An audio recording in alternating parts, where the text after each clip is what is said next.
여러분, 통장에 10억이 있다고 상상해보세요. 오늘은 그 다음 이야기를 해보려고 합니다. 10억을 만들고 나면 그 다음엔 정말 다른 삶이 펼쳐질까요? 2025년 가계금융복지조사 결과를 보면 우리나라 전체 가구 중 순자산 10억 이상을 가진 가구는 11.8%입니다. 10가구 중 1가구 조금 넘는 수준이죠. 숫자로만 보면 적지 않아 보입니다. 그런데 진짜 질문은 이겁니다. 10억을 모으고 나면 그 다음엔 마음이 편해질까요? 여기서부터 흥미로운 통계가 나옵니다. 순자산 상위 10%의 진입선은 약 10억 5천만 원에서 11억 사이입니다. 그러니까 10억을 모은 사람은 정확히 상위 10%의 문턱에 막 도착한 셈입니다. 그런데 상위 10% 가구가 가진 자산이 전체 가구 순자산의 46.1%를 차지합니다. 2012년 통계 작성 이래 가장 높은 수치입니다. 상위 10가구가 전체 부의 거의 절반을 갖고 있다는 뜻입니다.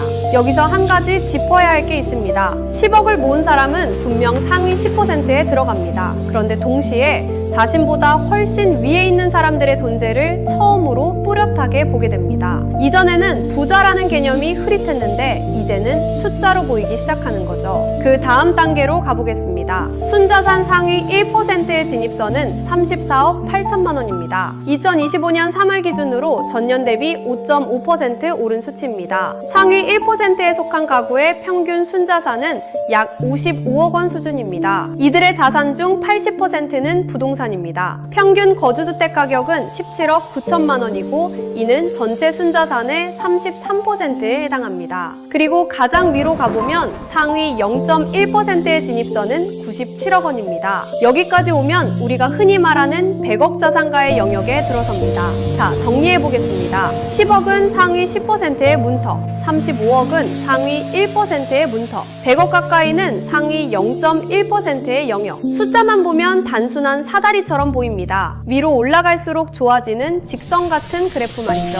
그런데 여기서 심리학이 등장합니다. 1978년 심리학자 브링먼과 코츠, 잔호프 불먼은 아주 특이한 연구를 진행했습니다. 복권에 당첨된 사람들과 사고로 척추를 다쳐 신체 일부가 마비된 사람들을 비교한 겁니다. 상식적으로는 복권 당첨자가 훨씬 행복하고 사고를 당한 사람은 훨씬 불행해야 합니다. 그런데 시간이 지난 뒤 두 집단의 행복도를 측정했더니 차이가 예상보다 훨씬 탈로 작습니다. 복권 당첨자는 일상적인 일에서 오는 즐거움을 오히려 덜 느낀다고 답했고, 사고를 당한 사람들 중 상당수는 다시 예전과 비슷한 수준의 행복을 회복했습니다. 이 현상에 이름이 붙었습니다. 쾌락 적응, 영어로는 헤도닉 어댑테이션이라고 부릅니다. 쉽게 말하면 이렇습니다. 우리 뇌는 새로운 환경에 빠르게 적응하도록 설계되어 있습니다. 10억이 생기면 처음 몇 달은 분명 행복합니다. 그런데 그 10억이 익숙해지는 순간 뇌는 다시 다음 목표를 찾기 시작합니다.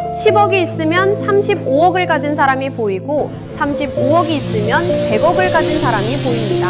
기준선 자체가 계속 따라 올라가는 겁니다. 그래서 많은 자산가들이 이렇게 말합니다. 목표한 금액에 도달했는데 행복은 생각보다 오래가지 않았다고. 이건 의지가 약해서가 아닙니다. 인간의 뇌가 원래 그렇게 작동하기 때문입니다. 그렇다면 질문이 달라져야 합니다. 10억을 모으면 무엇이 달라지는가가 아니라 10억을 모으는 과정에서 나는 어떤 기준으로 만족을 느끼는 사람인가? 이 질문이 훨씬 중요합니다. 자산의 사다리는 분명 존재합니다. 10억, 35억, 100억. 그 위에도 사다리는 계속됩니다. 그런데 사다리의 끝에서 행복을 찾으려 하면 그 끝은 계속 뒤로 밀려납니다. 그래서 진짜 중요한 건 숫자가 아니라 그 숫자를 대하는 나만의 기준점을 미리 정해두는 일입니다. 여러분에게 묻고 싶습니다. 당신은 10억의 삶을 원하시나요? 아니면 100억의 삶을 원하시나요? 그리고 더 중요한 질문. 그 숫자에 도달하면 정말 만족할 수 있다고 지금 확신하시나요? 댓글로 여러분의 기준점을 들려주세요. 오늘 영상은 여기서 마치겠습니다.